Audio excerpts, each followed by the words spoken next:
Olá, queridos. Estarei lendo dois textos da Palavra de Deus para nossa meditação.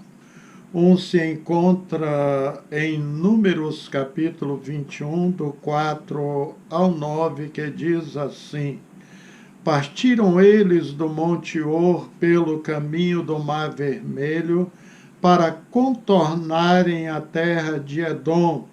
Mas o povo ficou impaciente no caminho e falou contra Deus e contra Moisés, dizendo: Por que vocês nos tiraram do Egito para morrermos no deserto?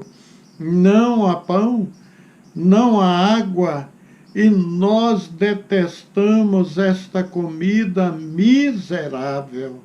Então o Senhor enviou serpentes venenosas que morderam e muitos morreram.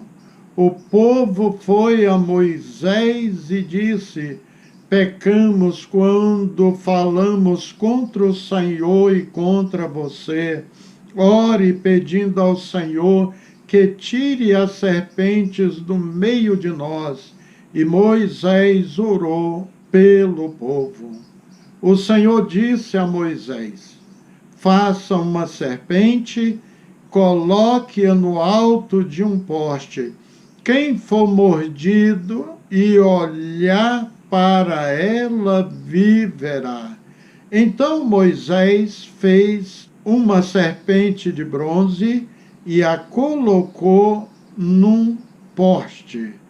Quando alguém era mordido por uma serpente, o nosso próximo texto é o de Lamentações 3, 22, 23, que diz assim: Graças ao grande amor do Senhor é que não somos consumidos, pois as suas misericórdias são inesgotáveis, renovam-se cada manhã.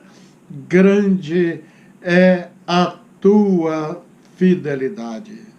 Amigos, desde os primórdios da humanidade, não somente os astros, o espaço sideral, eram objeto de adoração por parte dos seres humanos, mas adoravam animais das mais variadas espécies, adoravam pássaros, insetos e uma gama enorme de coisas existentes na natureza e outros da imaginação humana. E este culto transpôs as eras e permanece até os dias atuais. Apesar que muito desses deuses, objetos de culto, sucumbiram-se da mente de alguns povos mais modernos. Nós respeitamos, admiramos todos os personagens das Escrituras Sagradas.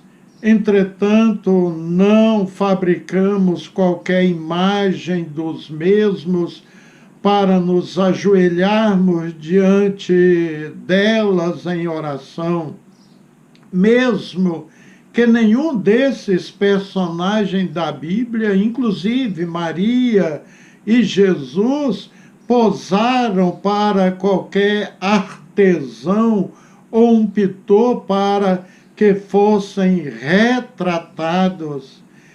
Esse Jesus de bochechas rosadas, olhos verdes e de uma beleza extraordinária não é o Jesus apresentado pelo profeta Isaías no capítulo 52, 2, 3, que diz assim: não tinha boa aparência, nem formosura. Olhamos para ele, mas não havia nenhuma beleza que nos agradasse. Era desprezado e o mais rejeitado entre os homens, homem de dores e que sabe o que é padecer. E como um de quem os homens escondem o rosto, era desprezado. Então é óbvio que Jesus não tinha beleza ou majestade que nos atraísse. Ele não tinha beleza alguma.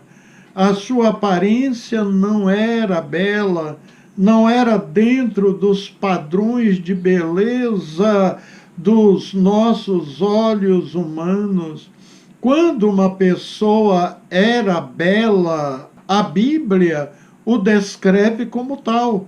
Um exemplo é Absalão, um dos filhos do rei Davi, que era um homem belo. Observe o que a Bíblia diz sobre ele. Não havia em todo Israel homem mais belo do que Absalão, e que fosse tão admirado como ele. Da cabeça aos pés, não havia nele defeito algum. 2 Samuel 14, 25. Então, de onde tiraram esta imagem esplendorosa de Jesus que enfeita muitas casas? Esse não é o Jesus Cristo da Bíblia. Jesus tinha uma aparência como de qualquer outro judeu.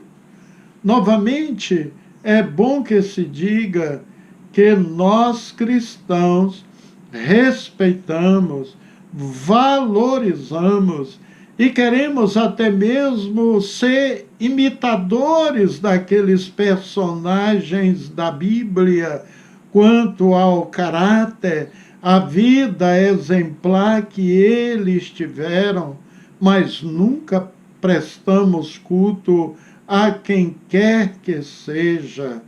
Nós adoramos um só, que é Jesus Cristo, o Salvador do mundo. Esse sim, cultuamos com ardor, com fervor, é o nosso Deus. Mas, pastor, se o próprio Deus mandou que Moisés construísse uma serpente de bronze e o fixasse sobre uma haste e pediu que o povo ofendido pelas serpentes do deserto olhassem para esta imagem e seriam curados. Bem, amigos, então era uma imagem de uma serpente ou um ídolo?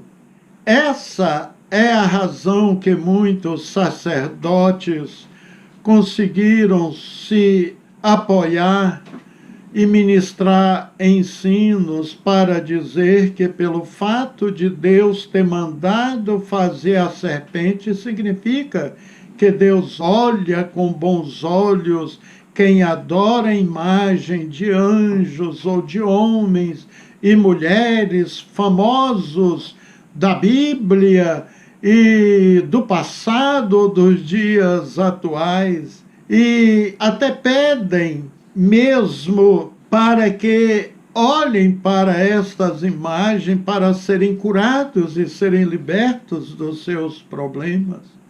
No texto bíblico de Números 21, Deus em momento algum disse a Moisés que os israelitas adorassem aquela serpente de metal. E nem era para levantar um altar sobre ela e levar flores e colocar ali aos pés desta haste, e nem era para se ajoelharem diante dela em culto.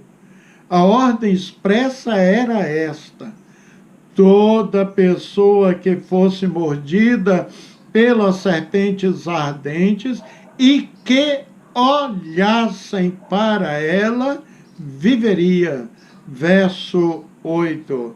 Mas quando Moisés e Josué morreram, e toda aquela geração de líderes, de anciãos tementes a Deus, também morreram, surgiram uma geração que interpretou erroneamente a palavra de Deus, e o povo fez daquele símbolo, a serpente de metal, um ídolo.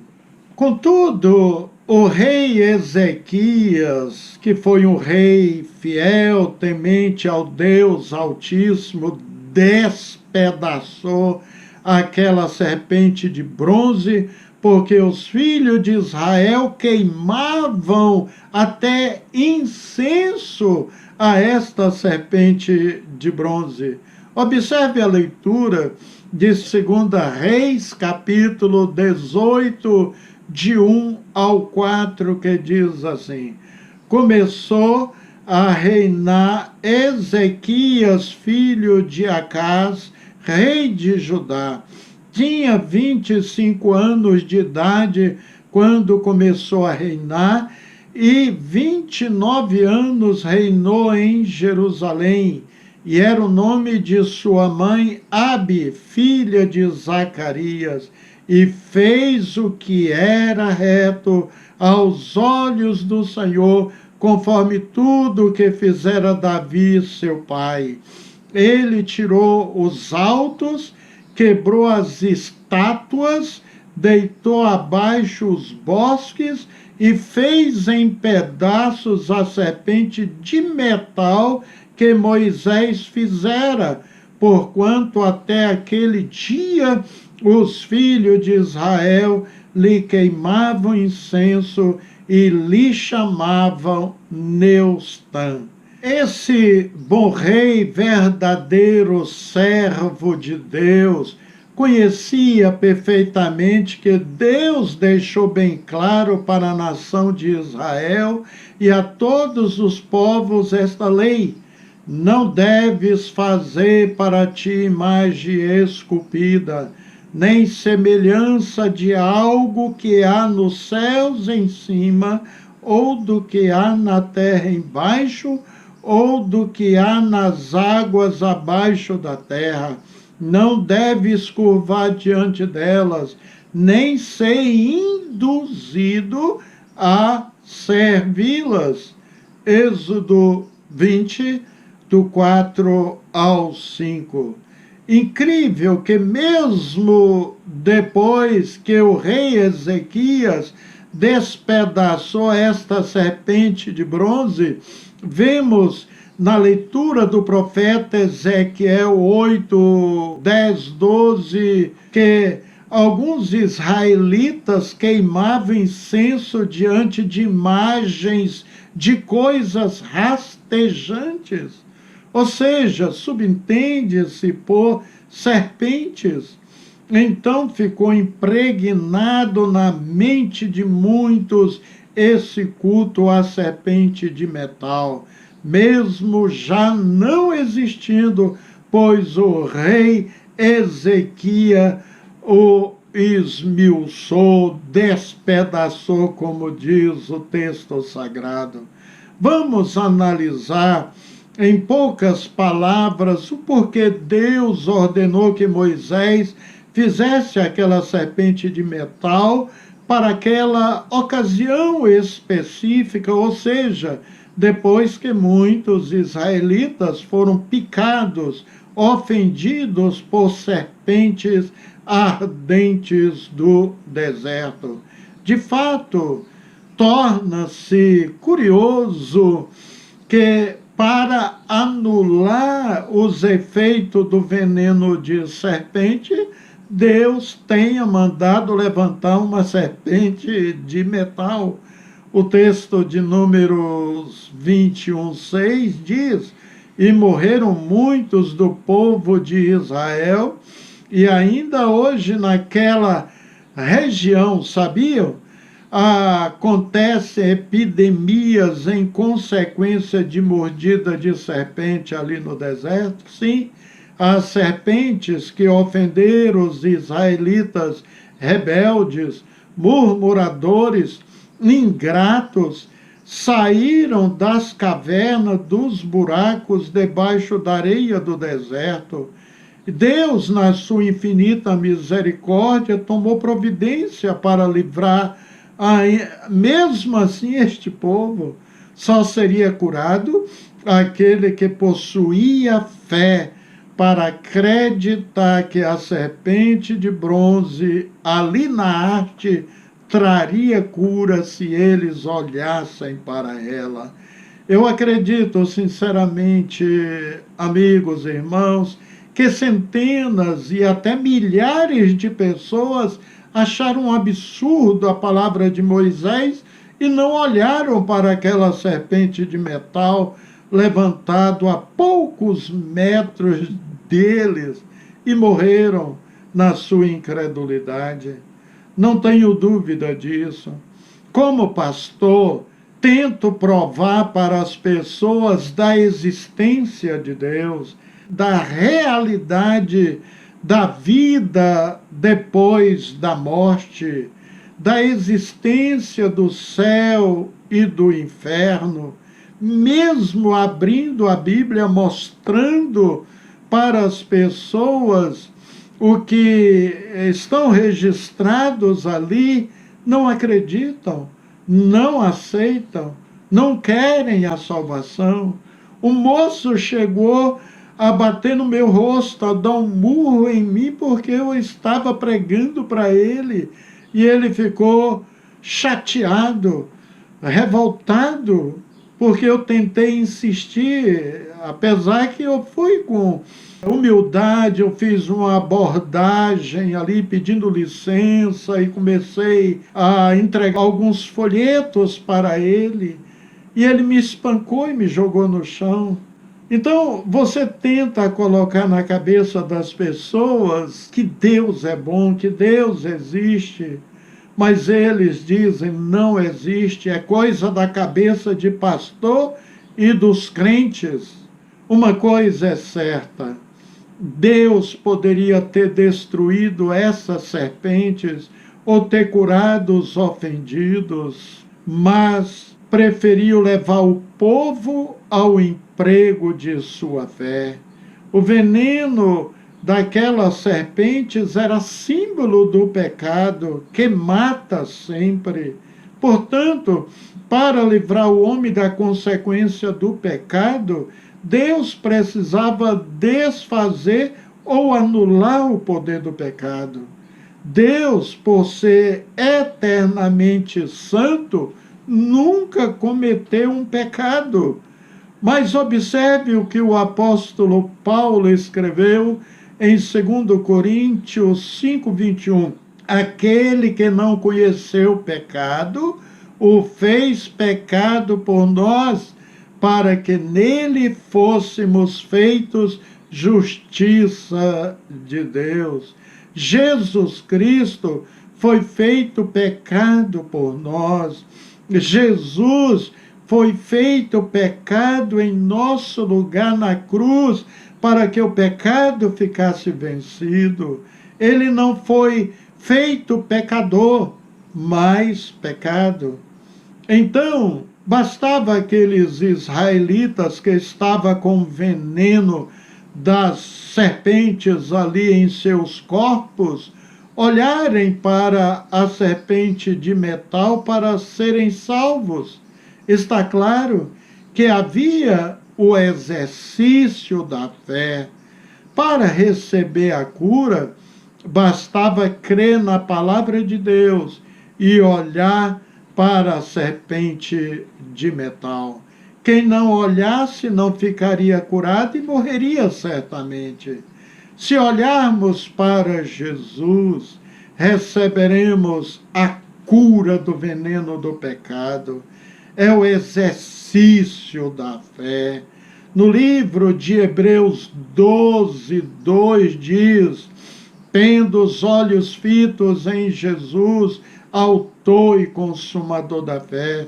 Ele, pela alegria que lhe fora proposta, suportou a cruz, desprezando a vergonha, e assentou-se à direita do trono de Deus.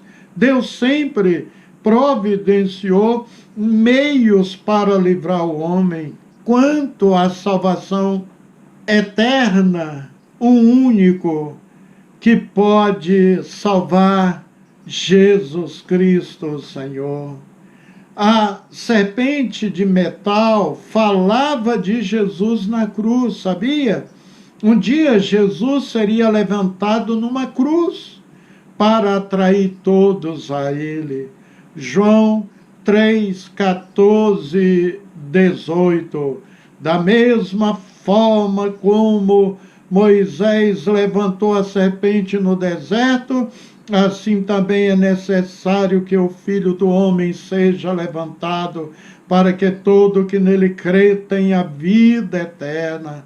Porque Deus tanto amou o mundo que deu seu Filho unigênito, para que todo que nele crê não pereça, mas tenha vida eterna. Pois Deus enviou o seu Filho ao mundo, não para condenar o mundo, mas para que este fosse salvo por meio dele. Quem nele crê não é condenado, mas quem não crê já está condenado, porque não crê no nome do Filho unigênito de Deus. E acrescentou mais em outra ocasião o seguinte: e eu, quando for levantado da terra, todos atrairei a mim. João 12, 32. Já falando de todos os habitantes da terra, não é verdade este texto? Não importando a sua nacionalidade. E eu, quando for levantado da terra, todos atrairei a mim. Ou seja, todos os que quiserem serem atraídos pelo Evangelho, que é o poder de Deus para a salvação de todo aquele que crê. Aleluia! Deus é amor. Sendo todo amor e poder, só o nosso Deus poderia livrar o homem de tão grave consequência do pecado. O livramento por um simples olhar para a serpente de metal era uma pálida figura do livramento do poder do pecado por uma simples fé em Cristo Jesus. Não importa os pecados que você já cometeu, meu amigo, não olhe para a dimensão deles, para a gravidade deles. Exerça a sua fé, olhando sempre para Jesus. Você já sofreu muito em consequência dos seus pecados. É hora de ouvir o apelo de Jesus: vinde a mim todos os que estás cansados, ou seja, labutando, e que estáis sobrecarregados, e eu vos aliviarei. Mateus 11, 28 ao 29. O profeta Jeremias afirma, como lido no início, que as misericórdias do Senhor não têm fim. Elas se renovam todos os dias e são frutos do amor, da graça de nosso Deus. Deus deseja que você venha usufruir de suas muitas misericórdias, hoje e sempre, pode ter certeza. Amém. Queridos, vamos encerrar este momento com Deus, falando com Ele em oração. Querido e eterno Deus, Dai-nos fé suficiente, como a daqueles que creram na palavra do Senhor e na palavra de Moisés, e olharam firmemente para a promessa bendita de cura e libertação para as suas vidas. Não permita que a dúvida venha dominar nossas vidas. Deixamos de receber as bênçãos muitas vezes porque não exercemos a fé, duvidamos. Então não permita que neguemos as tuas promessas, Senhor, com a nossa incredulidade e assim venhamos pecar contra ti. Queremos sempre ter em nossos corações, nos nossos lábios, um louvor a ti. Como diz o salmista, entrai por suas portas com ações de graças e nos seus átrios com hinos de louvor. Rendei-lhe graças e bendizei-lhes o nome. Aleluias, glórias a ti. Tu és merecedor, Senhor, de nossos tributos. Em nome de Jesus Cristo. Amém. Amém. Fiquem com Deus, amigos, e recebam um abraço fraterno. Que o Senhor nos conceda, outro momento prazeroso de estudarmos a sua bendita e gloriosa palavra.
somente olhar a Ti, Senhor,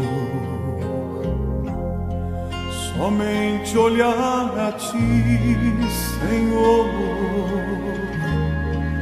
e não olhar atrás, seguir Teu caminhar, Senhor, seguir sem desmaiar, Senhor, prostrado em Teu altar, Senhor, e não olhar atrás. Na minha angústia eu procuro a Ti chegar, procuro só olhar a face do meu Deus. E quando as lutas vêm, perturbam minha paz, então repito assim, somente olhar a Ti, somente olhar a Ti, Senhor, somente olhar a Ti, Senhor, somente olhar a Ti, Senhor,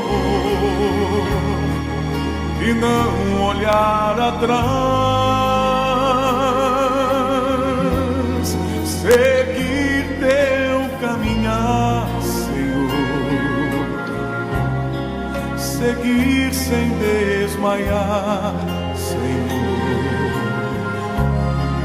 prostrado em Teu altar, Senhor, e não olhar atrás. O mundo é muito belo, é farto de ilusão, mas isto não traduz pra mim satisfação. Eu olho para o céu, avisto uma luz, então proponho a mim somente olhar a Ti,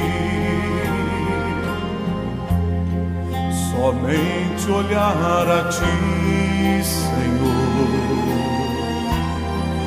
somente olhar a Ti, Senhor,